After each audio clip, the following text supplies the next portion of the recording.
Perkenalkan, nama saya Siva Rahaniata Salihah, nomor absen 30, kelas 11 pemasaran B, akan membahas tentang produk life cycle dari produk sari roti. Sejarah singkat berdirinya sari roti. Berdirinya sebagai sebuah perusahaan penanaman modal asing dengan nama PT Nippon Indosari Corporation pada tahun 1995.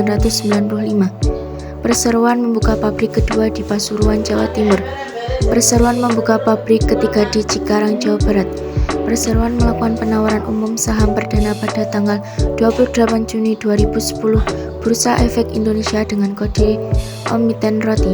Perseroan membangun 3 pabrik di Semarang, Medan, dan Cikarang Barat. Perseroan membangun 2 pabrik baru di Palembang, Makassar Selatan, serta menambahkan masing-masing 1 lin mesin pada 3 pabrik yang telah ada di Pasuruan, Semarang, dan Medan. Perseroan membangun 2 pabrik baru double capacity di Cikandi, Banten, dan Purwakarta, Jawa Barat.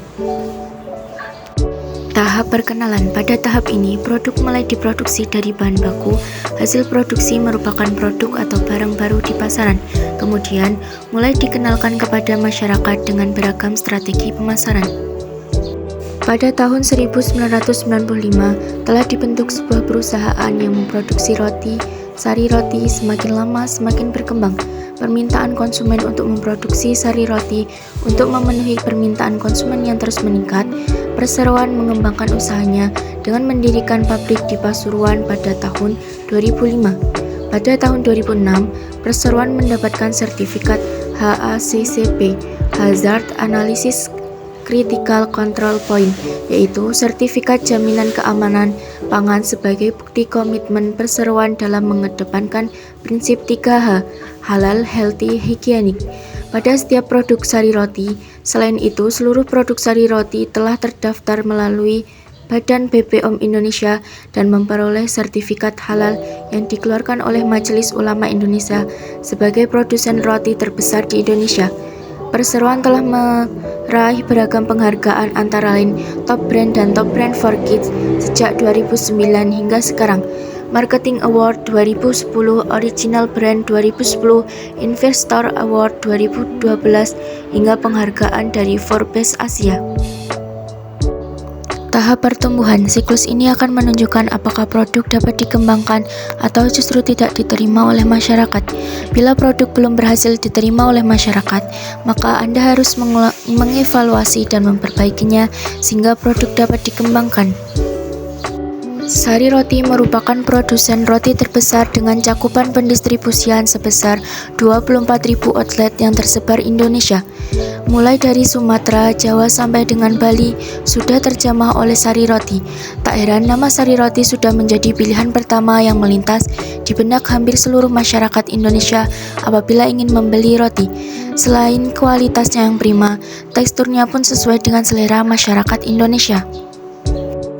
Besarnya permintaan masyarakat atas produk sari roti membuat Perseroan kembali membangun pabrik ketiga pada tahun 2008 yang juga berlokasi di kawasan industri Jababeka, Cikarang, kemudian disusul dengan pembangunan pabrik di Semarang, Medan, dan Cikarang Barat pada tahun 2011. Pada tahun 2012, Perseroan membangun 2 pabrik baru yang berlokasi di Palembang dan Makassar. Perseroan secara resmi mencatatkan saham di Bursa Efek Indonesia dan menjual kepada publik pada tahun 2010. Perkembangan sari roti cukup pesat sejak pertama kali kami menginjakkan kaki di pasar bakery Indonesia.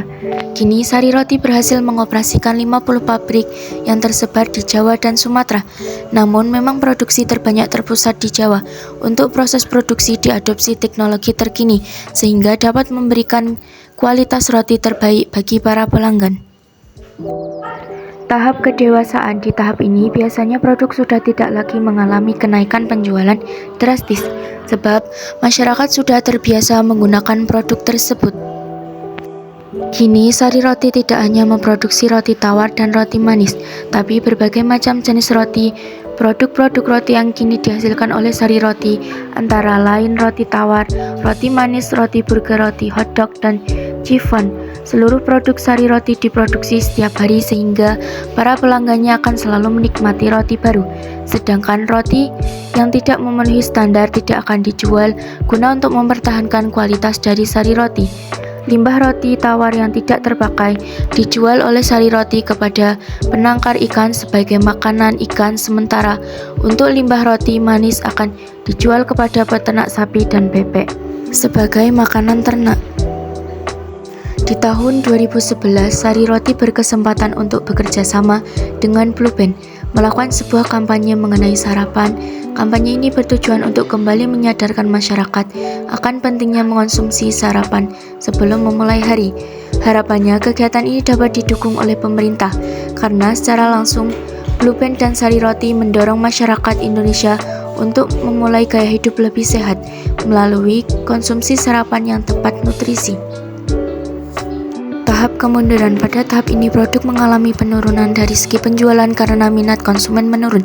Hal ini terjadi sebab target pasar mulai bosan atau terjadi perubahan dari segi produknya. Sari Roti ini harus terus mengamati perkembangan sembari mengkaji kembali harga jual produk roti di pasaran. Hal ini untuk menjaga agar kenaikan harga tidak langsung terjadi jika ada tekanan terhadap biaya produksi perseroan lebih lanjut. Perseroan mencanangkan belanja modal sebesar 350 miliar rupiah. Dana tersebut akan digunakan untuk menambah mesin dan mengembangkan varian produk baru demi mencapai target pertumbuhan hingga 20% pada tahun 2015. Ada beberapa faktor pendorong antara lain permintaan pasar yang tinggi, pertumbuhan kelas menengah, pangsa pasar yang masih sangat luas, dan kekuatan brand Sari Roti kuartal pertama 2015. Sari Roti telah meluncurkan produk baru yaitu Dorayaki, isi pandan, dan mini bun vanilla. Sebelumnya, berdasarkan riset perseroan, Sari Roti telah menguasai 90% pangsa pasar mass production. Oleh karena itu, Sari Roti tidak terlalu khawatir akan persaingan yang akan bertambah ketat di industri roti. Hal itu juga karena Sari Roti sebagai market leader. Itulah sekilas tentang siklus hidup produk Sari Roti. Terima kasih sudah menonton.